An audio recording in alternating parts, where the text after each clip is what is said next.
Ahora, vos, la doncella de Moab se casó con el soltero de Belén. Es como un cuento de Cenicienta, realmente lo es. Y amamos las historias de amor. Unas universitarias en su dormitorio estaban orando: Señor, danos corazones limpios, danos corazones puros. Señor, danos novios.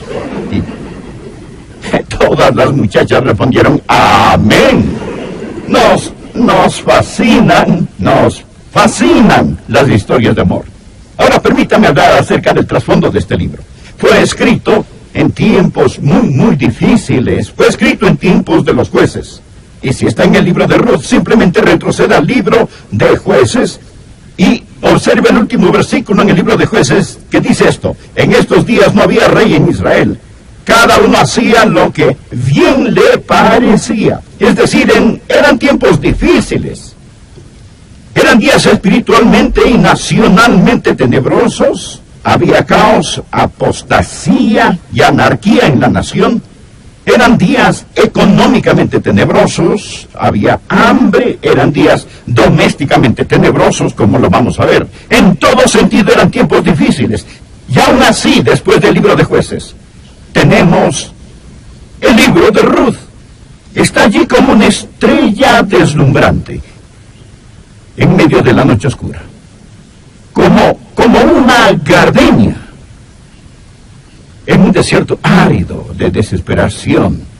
Y realmente el libro de Ruth es una brillante esperanza. Escúcheme, es brillante esperanza para los días tenebrosos. Amigos, estos son días tenebrosos, pero hay una esperanza resplandeciente. Y quizás como Ruth, usted va a enfrentar días tenebrosos, problemas, tiempos de desesperación, y Jesucristo llegará a ser para usted lo que vos fue para Ruth.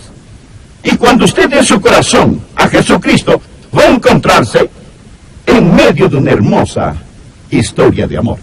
Vamos a ver tres cosas en este capítulo. Tres cosas. En primer lugar, vamos a ver lo que voy a llamar el principio de la libertad de escoger. El principio de la libertad de escoger. Le invito a leer Ruth, capítulo 1, versículo 1. Aconteció en los días que gobernaban los jueces que hubo hambre en la tierra, y un varón de Belén. A propósito, Belén era donde Jesús nació, Belén de Judá. La palabra Belén significa casa de pan. Un varón de Belén de Judá fue a morar en los campos de Moab. Él y su mujer y 2 hijos suyos. El nombre de aquel varón era Elimelech, y el de su mujer Noemí.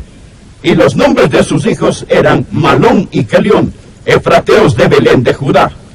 Llegaron pues a los campos de Moab y se quedaron allí. Ahora, los moabitas, como vamos a ver, eran los archienemigos de Israel. Ellos eran una raza obscena, pagana, y era un lugar obsceno y pagano. Y aquí está un hombre de la nación de Israel, y como había hambre en el país, tomó una decisión y le dice a su familia: Malón, Kelión, Noemí, vengan. ¿A dónde vamos, papá? Bueno, parece que va a haber hambre aquí. Nosotros nos iremos a Moab. Se fueron a ese país maldito. Él tomó una decisión. Y fue una mala decisión, como vamos a ver. Fue una decisión que marcó su vida con tragedia, pero él tomó esa decisión. Permítame decir algo acerca de las decisiones, porque todo el capítulo aquí, en mi estimación, se basa en las decisiones. Y recuerda el título del mensaje: es la decisión lo que determinará el destino. Somos libres de escoger. Eso es lo que no nos hace máquinas, sino personas. Es lo que nos hace moralmente responsable. Por favor, anote al margen de Deuteronomio capítulo 30, versículo 19. A los cielos y a la tierra llamo por testigos hoy contra vosotros, que os he puesto delante la vida y la muerte, la bendición y la maldición. Escoge pues la vida para que vivas tú y tu descendencia. Les ruego que todos me presten atención, también los que escuchan por la radio o televisión. Hoy Dios pone ante nosotros la misma opción: la vida o la muerte, la bendición o la maldición. Y somos libres de escoger. Y Dios dice: escoge la vida. Usted es libre de escoger, ¿lo comprende? Usted no es una máquina, no es una víctima del destino. Vote su horóscopo, usted es libre de escoger. Pero ahora escúcheme, usted no es libre para no escoger. Usted no puede decir, yo no escogeré entre la vida y la muerte. Negarse a la vida es escoger la muerte. Usted no es libre para no escoger. Al final de este servicio, les daré la oportunidad de tomar la decisión de entregarse a Cristo. Si no es un creyente, usted tomará una decisión. Si dice, no voy a tomar una decisión, sí lo hará. Si decide no dar su corazón a Jesús, eso es una decisión. Usted decidió no hacerlo. Verá, rechazar a Cristo es escoger no tener a Cristo. No existe ninguna manera en que usted pueda escaparse de tomar una decisión hoy. Siempre escogemos. Jesús dijo, el que no es conmigo, contra mí es. Usted es libre de escoger. Usted no es libre para no escoger y usted no es libre de escoger las consecuencias de su decisión.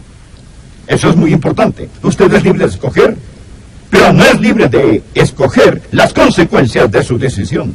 Es libre de escoger lanzarse de un edificio de 10 pisos. Pero después de que haya saltado del edificio, lo que usted escogió libremente hacer, empieza a escoger usted.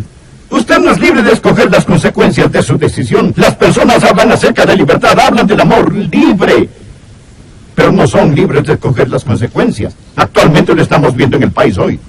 La vil epidemia de enfermedades venéreas y preciosos bebitos que deberían nacer en lugares llenos de amor. Muchos pasan por la fábrica del aborto. Ellos hablan de su libertad de escoger. ¿Por qué no terminan esa frase? Su libertad de escoger asesinar a un bebé. Libertad de escoger. Ellos dicen, decidimos no tener este bebé. No. Usted no es libre. Simplemente es libre de escoger si tendrá un bebé vivo o un bebé muerto. Porque va a tener un bebé. Verá, usted es libre de escoger, pero no es libre para no escoger. Y no es libre de escoger las consecuencias de su decisión. Primero usted toma su decisión y después su decisión escoge por usted. El primer punto que quiero que usted entienda es el principio de la libertad de escoger. El segundo punto en este capítulo. Primero, el principio de la libertad de escoger. Número 2, los problemas de una decisión equivocada. El principio de la libertad de escoger, el problema de una decisión equivocada. Ahora, lo que este hombre hizo fue entrar en la tierra de Moab cuando él no tenía por qué ir ahí. Él descendía de buen linaje, conocía la verdad, él nació en Belén, y Belén, usted sabe, fue donde nuestro Salvador nació. Pero Elimelech, y a propósito, el nombre Elimelech quiere decir, mi Dios es el rey.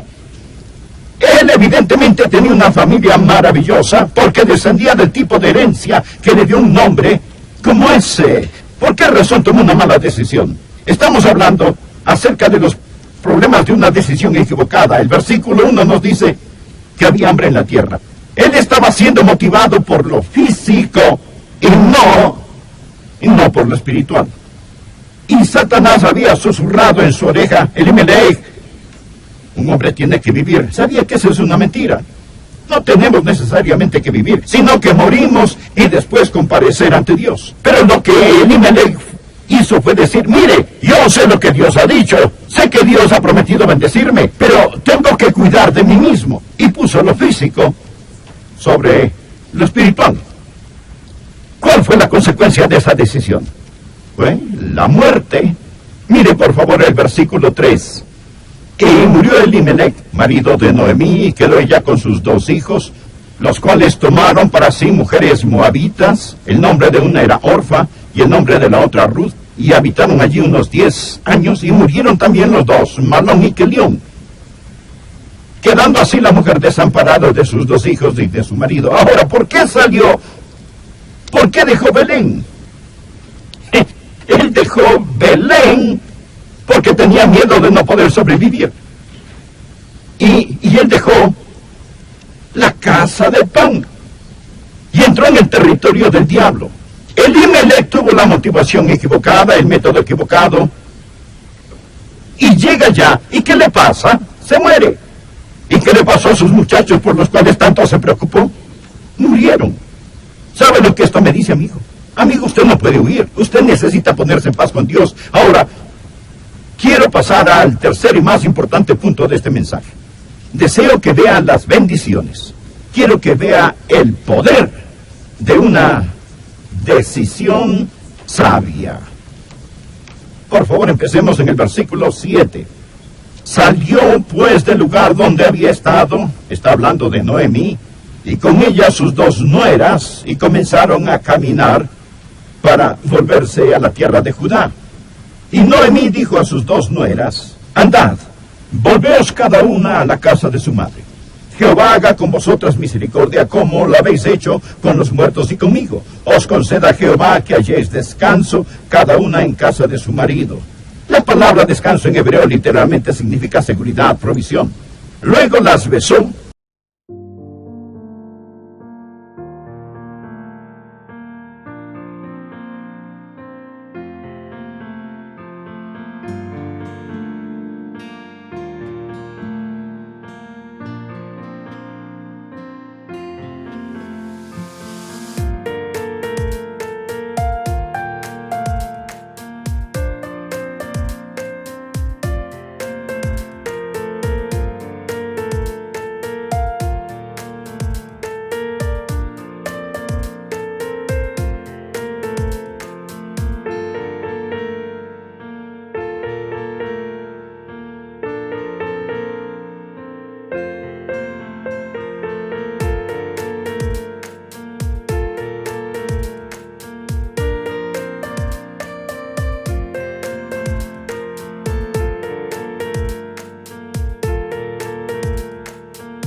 Ellos no podían casarse con ustedes. ¿Habíais de quedaros sin casar por amor a ellos?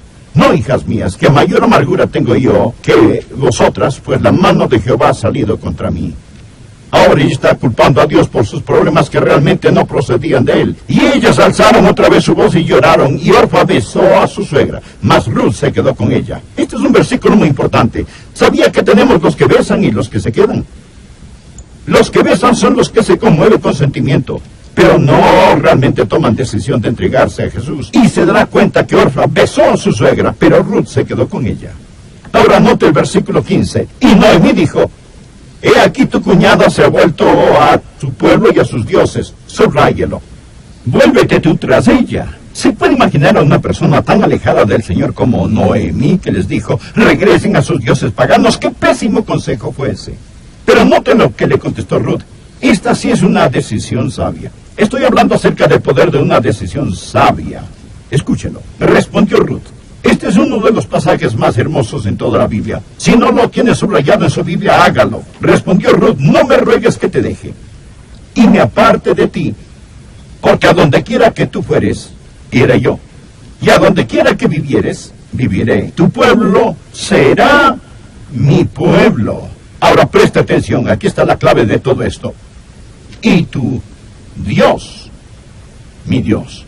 Ahora recuerde que Ruth era una pagana. Ella era una mujer de Moab. Y aquí está diciendo que el Dios de Israel será su Dios. Y luego añade, donde tú murieres, moriré yo. Y allí seré sepultada. Así me haga Jehová. Y aún me añada que solo la muerte hará separación entre nosotras dos. Y viendo Noemí que estaba tan resuelta a ir con ella, no dijo más. Esta fue una decisión que determinó el destino. Cuando Ruth dijo lo que dijo, cambió su vida. Y escuche, no solo cambió su vida, sino que cambió la mía. ¿Sabía que Ruth, esta muchacha pagana, llegó a ser un antepasado del Señor Jesucristo, de acuerdo a la carne? Ella se emparentó con la línea real y, según la carne, ella llegó a ser parte de la casa de David. Ella tenía tanto en su contra. Tenía una vida maldita. La Biblia enseña que había una maldición sobre ella. Deuteronomio 23, versículo 3. No entrará amonita ni moabita en la congregación de Jehová, ni hasta la 10ª generación de ellos. No entrarán en la congregación de Jehová para siempre. La ley dice, déjenla afuera. No es digna. Tenía una vida maldita. Y vamos a ver que lo que la ley no pudo hacer, la gracia lo hizo por esta mujer. Y lo que la ley no podía hacer para mí, porque soy como Ruth. La Biblia nos dice en Efesios 2 que estábamos alejados de la ciudadanía de Israel. Pero gloria a Dios que por su gracia nos acepta. Pero no solo tenía una vida maldita, escúcheme. Si está enfrentando pruebas hoy, ella tenía una vida acabada. Es decir, ella había conocido pobreza, escasez, su marido había muerto, su suegro había también...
Señora tenía una vida condenada, ella tenía una sentencia de muerte sobre ella, iba a morir, porque su marido, su cabeza, había muerto. Ella es igual a nosotros, porque la cabeza de nuestra raza, Adán, murió, y en Adán todos mueren, y perdimos nuestra herencia.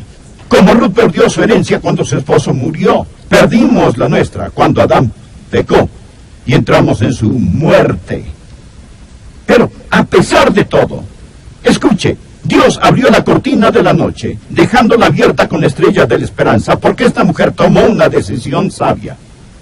Este es todo el mensaje, aquí tenemos todo el mensaje, espero que lo entienda, espero que lo capte. Hoy estamos hablando acerca de la decisión. Es la decisión lo que determina el destino. Existe el principio de la libertad de escoger. Usted es libre de escoger, pero usted no es libre para no escoger. Y usted no es libre para escoger las consecuencias de su decisión. Elimelech tuvo libertad de escoger. También existe el principio de una decisión equivocada. Aquí tenemos a Elimelech. Él escogió con el motivo equivocado, el físico, en lugar del espiritual. Él escogió con el método equivocado, él andaba por la vista en lugar de andar por fe. Se fue y empezó a vivir al amo equivocado, se fue al territorio enemigo. Pero luego tenemos aquí a Ruth. Ella tenía tanto en su contra, mas sin embargo escogió y dijo, yo estoy determinada que el Dios de Israel será mi Dios. Y él hizo para ella nuevas todas las cosas. ¿Sabe lo que pasó?